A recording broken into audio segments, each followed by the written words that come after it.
जय सेवालाल, जय भवानी माता, जय रामराव महाराज। अम्मा तमारो बंजारा छु आपने 15 फेब्रुवारी संत श्री संत सेवालाल जयंती महाराज जयंती आरीच तो ऊपर में एक नान क्या सो वीडियो काढन आपण गोर बंजारा सेवालाल बारे केनु केले रोजू तो ये छेग आपण हर एक आदमी कणु के ना पर्टिकुलर గా अपन देश स्टेट అండ్ కణు के ना మా తెలుగు के రోజు జై సేవలాల్ బంజారాలకు అతిపెద్ద పండగ 15 ఫిబ్రవరి శ్రీ సంత్ సేవలాల్ మహారాజ్ జయంతి మేము దీనికి చాలా ఘనంగా జరుపుకుంటాం ఈ పండుగని ఎందుకంటే మా కులదైవం సేవలాల్ మహారాజ్ మా ఆరాధ్య దైవం అన్నమాట అయితే మహారాజ్ సేవలాల్ మహారాజ్ ఎలా పుట్టారు ఎక్కడి నుంచి వచ్చారు అదంతా ఈ వీడియోలో మీకు క్లియర్ గా చెప్పబోతున్నాను అలాగే నా ఛానల్ ఎవరైతే కొత్తగా చూస్తున్నారో వాళ్ళు ఛానల్ ని సబ్స్క్రైబ్ చేసుకుంటారు పక్కనే మీకు బెల్ ఐకాన్ ఉంటుంది అలాగే మీ ఫ్రెండ్స్ అందరిని షేర్ చేయండి ముందుగా బంజారా ప్రజలైతే దీన్ని అందరిని షేర్ చేయడానికి ట్రై చేయండి మన బంజారాలకి ఈ విషయం తెలవాలి దానికోసమే నేను ఈ వీడియో చేయబోతున్నాను అయితే సేవలాల్ యొక్క తాత రామ్జీ నాయక్ వాళ్ళ నానమ్మ వచ్చేసి మంగ్లీబాయి వీళ్ళు కర్ణాటక నుండి అనంతపూర్కి తరలి వచ్చారు గుత్తి బళ్ళారి అనే ప్రాంతానికి ఇక్కడ రామ్జీ నాయక్ వచ్చేటప్పుడు 3500 గోవులతో వచ్చాడు కొంతమంది తండవాసులు కూడా అక్కడి నుంచి ఇక్కడ రావడం జరిగింది ఎవరైతే గుత్తి బళ్ళారిలో రాజు ఉంటారో ఆ రాజు వచ్చేసి ఇన్ని ఆవులు ఉన్నాయి కదా మీకు నేను ఒక స్థలం చూపిస్తాను ఆ స్థలంలో మీరు స్థిరపడి ఉండండి విశాలంగా ఉంటుంది ప్రదేశం మీరు అక్కడ ఉండండి ఒక అడవి ప్రాంతం చూపిస్తాడు ఆ అడవి ప్రాంతంలో ఎవరైతే ఈ రామ్జీ నాయక్ ఉంటారో వెళ్ళి అక్కడ స్థిరపడతారు ఆవులకు కట్టడానికి మంచి ప్లేస్ ఉంటుంది మేపడానికి మంచి విశాలమైన స్థలం ఉంటుంది అన్నమాట అయితే ఈ రామ్జీ నాయక్ తండలో పెద్ద మనిషి వచ్చేసి రామ్జీ నాయక్ అందుకని ఆ తండ పేరు రామ్జీ నాయక్ తండ అని పెట్టాల్సి వచ్చింది రామ్జీ నాయక్ కి పుట్టిన కొడుకు భీమానాయక్ భీమానాయక్ పెద్దగా అయిన తర్వాత ఎవరైతే ఈ తండ పెద్ద మనిషి రామ్జీ నాయక్ ఉన్నారో భీమానాయక్ పెళ్లి చేద్దామని నిశ్చయించుకొని అక్కడ చుట్టుపక్కల సంబంధం చూసేటప్పుడు ధర్మని మాత అనే ఒక అమ్మాయి కనిపించింది ఆ ధర్మని మాతని భీమానాయక్కి ఇచ్చి పెళ్లి చేశారనే మాట పెద్దలందరూ నిశ్చయించుకొని పెళ్లి చేశారు వీళ్ళకి కొన్ని రోజులైనా కానీ సంతానం లేకపోవడంతో దేవుళ్ళని పూజించేటప్పటికి మన భవానీ మాత మీరు జగదంబ మాత అంటారు మేము ప్రేమతో మరియమ్మ యాడి అని పిలుస్తాము ఆ మరియమ్మ యాడి వీళ్ళకి వరమిస్తుంది కానీ ఒక కండిషన్ పెడుతుంది ఏంటంటే అది నేను మీకు సంతానం ఇస్తాను కానీ ఎవరైతే నీకు పుట్టబోయే అబ్బాయి ఉంటాడో ఎవరైతే నీకు పుట్టబోయే వాళ్ళు ఉంటారో వాళ్ళకి నాకు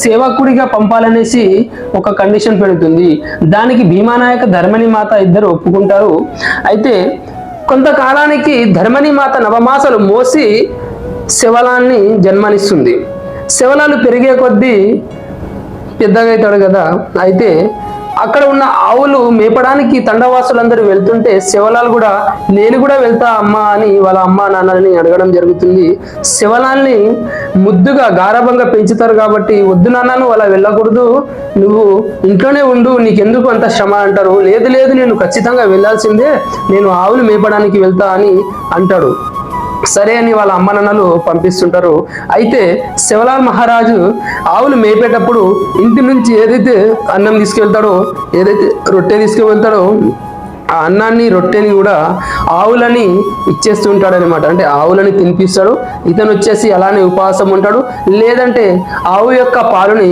తాగేవాడు అయితే కొంతకాలం అయిన తర్వాత 12 సంవత్సరాల తర్వాత మనకు జగదంబ మాత సడన్ గా పైనుంచి దిగి వచ్చి ఎందుకంటే శివలాల్ మహారాజ్ని తీసుకువెళ్ళడానికి కానీ అప్పటికి శివలాల్ మహారాజ్ వాళ్ళు పూజలో నిమగ్నమై ఉంటారు వాళ్ళు పూజిస్తూ ఉంటారు దాన్ని జగదంబ మాత ఆ పూజని వినుకుంటూ ఎంజాయ్ చేసుకుంటూ ఏ పని మీద అయితే వస్తుందో ఆ పనిని మర్చిపోయి ముందుకు వెళ్ళిపోతుంది ముందుకు వెళ్ళిపోయినప్పుడు తర్వాత ఆమెకి గుర్తుకొస్తుంది నేను ఏ పని మీద వచ్చాను శివలాల్ని తీసుకువెళ్ళడానికి వచ్చాను కదా అది మర్చిపోయా అని మళ్ళీ రిటర్న్ వచ్చి శివలాన్ని పిలుస్తుంది. నువ్వు నాతో రావాలి, నువ్వు నాకు సేవకుడిగా రావాలి అంటే దానికి శివలాల్ అంగీకరించాడు. ఎందుకంటే ఆవులను ఈ ఏదైతే గోవులు ఉన్నాయో వీటిని మేపడానికి శివలాల్ ఇష్టపడతాడు, అందుకే వెళ్ళాడనమాట. అయితే దానికి మరియమ్మ యాడికి అయితే జగదంబ మాతకి కోపం వచ్చి ఆ రాత్రికి తండావాసుల్లో చాలా మంది చనిపోతుంటారు, చాలా గోవులు కూడా చనిపోతాయి. అయితే ఈ తండావాసుల యొక్క గోవులు చనిపోవడంతో వాళ్ళు నిశ్చయించుకుంటారు ఏమని అంటే ఈ ప్లేస్లో మనం ఉండకూడదు, ఇక్కడ మనకి ఇలా జరిగిందని తిరిగి కర్ణాటక వెళ్ళిపోతారన్నమాట. కర్ణాటక వెళ్ళిపోతే అక్కడ శివలాల్ ఏం చేస్తారంటే ఆవులని మేపేటప్పుడు ఆ గడ్డి ఉంటుంది కదా, ఆ గడ్డి కోసుకురావడానికి చేనికి వెళ్తారు. చేనికి వెళ్ళినప్పుడు జగదంబాదేవి మాత మళ్ళీ వస్తుంది, కానీ ఈసారి దేవుని రూపంలో రాదు, ఒక ముసలమ్మ రూపంలో వస్తుంది. అలా వచ్చేటప్పటికి శివలాలు అప్పుడే తెలుసుకొని ఏమని అంటాడంటే, ఏంటమ్మా అక్కడ చేసింది ఇంకా సరిపోలేదా, గుత్తి బళ్ళారి ప్రాంతంలో మాకు ఇంత అన్యాయం చేశావు కదా, అంటే మాకు ఇంత నిష్ఠురం జరిగింది కదా, మళ్ళీ ఎందుకు వచ్చావు, మళ్ళీ ఏం చేద్దామని వచ్చావు అంటే నువ్వు నాతో ఖచ్చితంగా రావాలి అని అంటుంది. నువ్వు రాకపోతే నీ చెయ్యి కోసుకోబోతుంది, మీ ఇంట్లో ఒక విషాదం జరుగుతుంది అని అంటుందన్నమాట. అయితే అప్పటికి శివలాల్ ఆ మాట వినలేక ఆమె మాటలు పట్టించుకోగా నేను రాను అని అనేసి ఇంటికి వెళ్ళి చూసేసరికి వాళ్ళ తమ్ముడు చనిపోయి ఉంటాడు.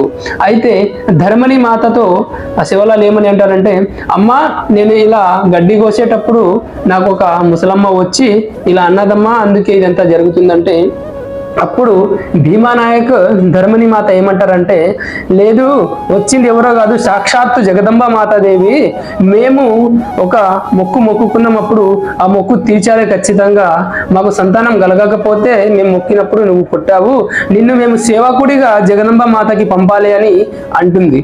అయితే ఇక్కడ మన శివలాలు అదంతా తెలుసుకొని తర్వాత తిరిగి వెళ్ళి చూసేసరికి అక్కడ జగదంబాదేవి మాత ఉండదు. అయితే శివలాల్ మహారాజ్ ధ్యానంలో 60 రోజులు కఠినమైన ధ్యానంలో కూర్చొని తర్వాత మళ్ళీ జగదంబాదేవి వచ్చేలా అతను ఆ ధ్యానం చేస్తాడు. అప్పుడు జగదంబాదేవి మాత వచ్చి తనని నువ్వు నిజమైన భక్తుడివి, నిన్ను మించిన భక్తులు ఇంకా లేరు అని ఏదైతే జగదంబాదేవి మాతకి వరాలు ఉంటాయో అవన్నీ శివలాల్ని ఇచ్చి వెళ్తుంది అనమాట. నాకు ఎన్ని శక్తులు ఉన్నాయో ఆ శక్తులన్నీ నీకు ఉంటాయి, ఇప్పటి నుండి నువ్వు తండవాసులని పరిపాలించవచ్చు, నువ్వు నడిచే దారిలో వీళ్ళని నడిపించండి అని చెప్పి వెళ్ళిపోతుంది.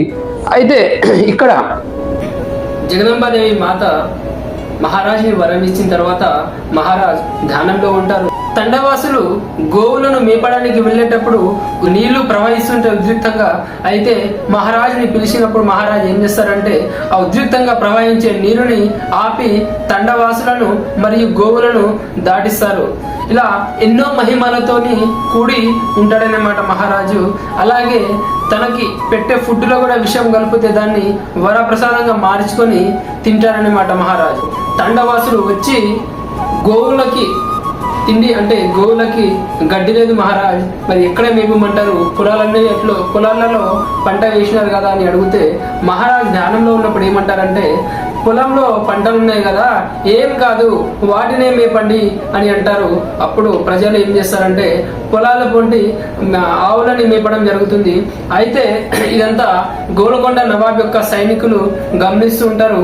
ఇదంతా చూసి వాళ్ళు నవాబ్కి వెళ్ళి చెప్తారనమాట, ఇలా శివలాల్ మహారాజ్ యొక్క ప్రజలు పొలాల పొంటి మేపేస్తున్నారు, పొలాల్లో ఉన్న పంటలన్నీ ఆవులు తినేస్తున్నాయని అంటారు. అయితే అక్కడి నుంచి నవాబు వచ్చి చూస్తాడు. చూడంగానే ఏంటంటే మళ్ళీ యథావిధంగా చేళ్లలో పంట ఎలా ఉంటుందో అలానే ఉంటుంది. ఇదంతా శివలాల్ మహిమతోనే జరుగుతుంది. అప్పుడు నవాబ్ ఏమంటాడంటే మహారాజుని ఒకసారి గోల్కొండకి ఆహ్వానించండి అని అంటారు.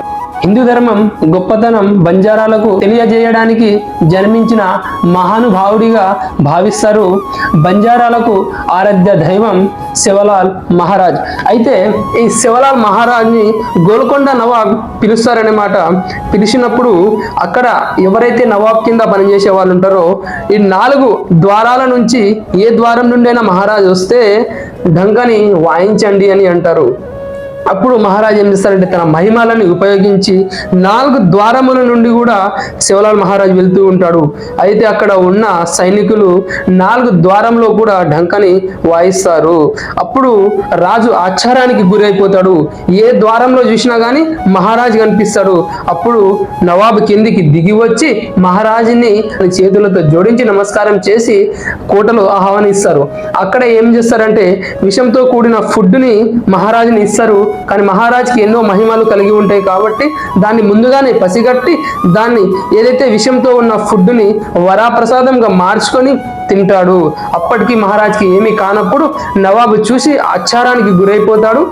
మహారాజ్తో కలిసి నవాబు ఒక ఫోటోని, అంటే అప్పట్లో ఫోటోలు ఉండకపోయేది, ఏదైతే మనము చేతితో బొమ్మలు ఎలా అయితే గీస్తామో అలా ఒక ఆర్ట్ని గీసుకొని నవాబు పెట్టుకున్నాడనమాట. శివలాల్ మహారాజ్ని బంజారాలకు ఏమని అన్నాడంటే తండవాసులకు ఎక్కడ నివసించాలో ముందుగానే గమనించి చెప్పేవాడు. తెలంగాణలో కూడా మనకి ఇక్కడ జూబ్లీ హిల్స్ ప్రాంతంలో కూడా మహారాజ్ తిరగడం జరిగింది. ముందుగానే గమనించి తండవాసులకి కొండలపైన జీవించాలని అన్నాడు. అలాగే మహారాజ్ ప్రజల కోసం ఎన్నో యుద్ధాలు కూడా చేయడం జరిగింది. అందులో ఒక యుద్ధం వచ్చేసి ఫెరీఫారీ అనే యుద్ధం, ప్రతి దాంట్లో గెలవడం జరిగింది. శివలాల్ మహారాజు ఇదంతా చేసి మాకొక దారిని చూపి వెళ్ళిపోవడం జరిగింది. ఆ తర్వాత మేము ఎన్నో కష్టాలకు కూడా గురయ్యాము. బ్రిటిష్ వాళ్ళు మమ్మల్ని లంబాడీ అని పేరు పెట్టడం జరిగింది. ఆ లంబాడీ పేరు ఎలా వచ్చిందంటే లాంగ్ బాడీ, అంటే మేము చాలా హైట్ కలిగి ఉండే వాళ్ళము, పెద్ద ఎత్తున ఉండేటప్పటికీ మా పేరు లాంగ్ బాడీ అని పెట్టడం జరిగింది. మహారాజ్ ఉన్నప్పుడు మాకు ఎంతో మర్యాద పూర్వకంగా రెస్పెక్ట్గా అందరూ పిలిచేవారు. మహారాజ్ వెళ్ళిపోయిన తర్వాత మాకైతే అందరూ రెస్పెక్ట్ ఇవ్వడం కానీ లేదంటే మా కష్టాలు పాలు చేయడం కానీ ఇదంతా జరిగిందనేమాట. అయితే మేము ఈరోజు ఈ స్థాయిలో ఉన్నామంటే దానికి కారణం చదువు ఒక్కటే. మా వాళ్ళు అప్పుడే నిశ్చయించుకున్నారనమాట, చదివితే కానీ ఈ సొసైటీ మారదని. ఈరోజు ఈ మా బంజారాలో ఎమ్మెల్యేలు, ఎంపీలు, ఎస్ఐ, సిఐ, కలెక్టర్లు ఉన్నారు, పెద్ద పెద్ద చదువున్న వాళ్ళు ఉన్నారు. కాబట్టి మాకు ఈరోజు ఇంత రెస్పెక్ట్ అనేది ఇస్తున్నారు. ఒకప్పుడు మేము ఎప్పుడైతే చిన్నగా ఉన్నప్పుడు చదువుకునే వాళ్ళమో ఆ రోజుల్లో మాకు లంబాడీలు అనేవాళ్ళు, కానీ ఇప్పుడు ప్రౌడ్గా మాకు బంజారా అని పిలుస్తున్నారు. అలాగే అందరి మధ్యలో మమ్మల్ని పిలిచి రెస్పెక్ట్ ఇస్తున్నారు ఇప్పుడు. ఎందుకంటే దాదాపు ఈ తెలంగాణలోనే 30 లక్షల పైన మేము ఉంటామండి. ఈ 30 లక్షల మందితో మేము అనుకుంటే ఒక సీఎంని మేమే చేసుకోవచ్చు. ఇదంతా మా వల్ల జరుగుతుందని మాకు ఇంత రెస్పెక్ట్ ఇస్తున్నారు. అలాగే ఈ తెలంగాణలో ఫిబ్రవరి 15, 2023లో మాకు శివలాల్ జయంతికి హాలిడేస్ కూడా ప్రకటించడం జరిగింది. ఇలాగే ఈ ఇండియా మొత్తం ప్రకటించాలని అనుకుంటున్నాము. మేము అనుకుంటే ఏదైనా సాధిస్తాము. బంజారాలకు ఉన్న పవరు చాలా గొప్పదండి. ఎందుకంటే మేము చదువుతో కూడుకున్న వాళ్ళము, చదువు ఉన్నప్పటికీ మేము ఈరోజు ఈ స్థాయిలో ఉన్నాము. ఈ మర్యాద తెచ్చుకున్నాం, మాకు ఎవ్వరు ఇవ్వాలి, ఇది మేము సొంతంగా సాధించుకున్న మర్యాద. మాకు ఏ రాజకీయ నాయకుడు కానీ మళ్ళీ చదువుకున్న మహానుభావులు కానీ ఎవరు ఇంత దూరం మాకు తీసుకురాలి. కేవలం మా బంజారాలు ఐక్యమై ఆకట్టుకొని ఒక దగ్గర ఉండి ఇంత దూరం వచ్చాం మేము. సో చాలా ప్రౌడ్గా ఫీల్ అవుతాం మేము. జై బంజారా, జై శివలాల్, జై మరియమ్మయాడి, జై రామరావ్ మహారాజ్.